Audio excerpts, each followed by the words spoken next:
It always starts the same way. She looks at you, not as you are, but as who she hopes you might become. You feel it in her eyes, in her tone, that flicker of possibility.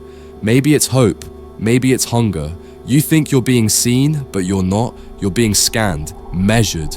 Not like a man, but like a canvas, a blank space waiting for her to paint the version of you she's been imagining since before she even met you. And here's the truth most men don't want to admit. That version, it was never really about you. Carl Jung, not a pickup artist, not a motivational guru, but a man who spent his life staring directly into the human psyche, warned us. He saw the unconscious games that play out beneath the surface of love. He named them, mapped them, and he was brutally honest about how fantasy infects intimacy. He discovered that many women, without even knowing it, fall in love with projections. Not the man, but the myth. Not the truth, but the potential. Not who he is, but who he could be, if only she could sculpt him just right. This isn't malicious, it's human. It's called the animus, the inner masculine every woman carries within her. When it's unconscious, it becomes a tyrant. It whispers in her ear, telling her what a man should be, what he must be. And when the real man in front of her stops fitting the fantasy, she doesn't rewrite the story, she casts a new actor. And if you're a man who hasn't done your inner work, you'll fall for it every time. You'll think you're being chosen, but what's actually happening? You're being recruited for a role. She says, you're different, and maybe you are, but more often than not, you're just the latest audition. And here's the part that's hardest to face. You let it happen, because nobody taught you the difference between being loved and being idealized. Nobody taught you that performance isn't presence, that affection isn't always intimacy, that validation can feel like connection, but it isn't. Jung warned that most men never individuate, never separate who they are from who they're trying to be for women. Instead, they become masks, smiling, nodding, adapting, until they forget who they were before they started performing. You think she'll love you more if you're agreeable, predictable, always available. But ask yourself honestly, has that ever made her want you more? Or did it make you invisible? Because here's the paradox. The feminine instinct isn't drawn to comfort. It's drawn to truth, to mystery, to the man she can't fully mold.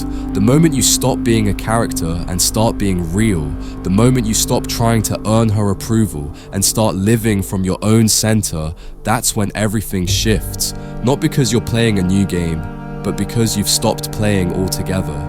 A man who has faced his own unconscious, who has walked through his own loneliness, his own wounds, his own shadows, cannot be seduced by fantasy. He cannot be manipulated by the need to be needed. He no longer depends on women to make him feel like a man. He is a man, rooted, awake, unshakable, not in arrogance, but in authenticity. And paradoxically, that's when women feel most drawn to you. Not because you're trying to attract them, but because you're not. Because you've stopped orbiting around their perception and started living from your own truth. And then one day, something rare happens. You meet her, the real her. Not a fantasy in a dress, not a wounded girl looking for rescue, not a goddess needing worship. A woman, whole, awake, not trying to be completed. She's done her work, she's burned through her illusions. She doesn't want you to perform, she wants to meet you as you are, not as she hopes you'll become. There's no desperation, no power struggle, just presence, just truth. No masks, no projections, no roles, just two people who see clearly and choose anyway. That's the love Jung pointed to, the kind that doesn't seduce with fantasy, but anchors in reality. The kind born not of need, but of freedom. But here's the warning, you'll never meet her if you don't become him. The man who doesn't need to chase, the man who doesn't perform, the man who doesn't fear being alone more than he fears being fake. Because until you stand alone, until you stop outsourcing your worth, until you kill the part of you that believes you're nothing without her, you will keep repeating the same tragedy. She'll love the role, not the man, and you'll resent her for it.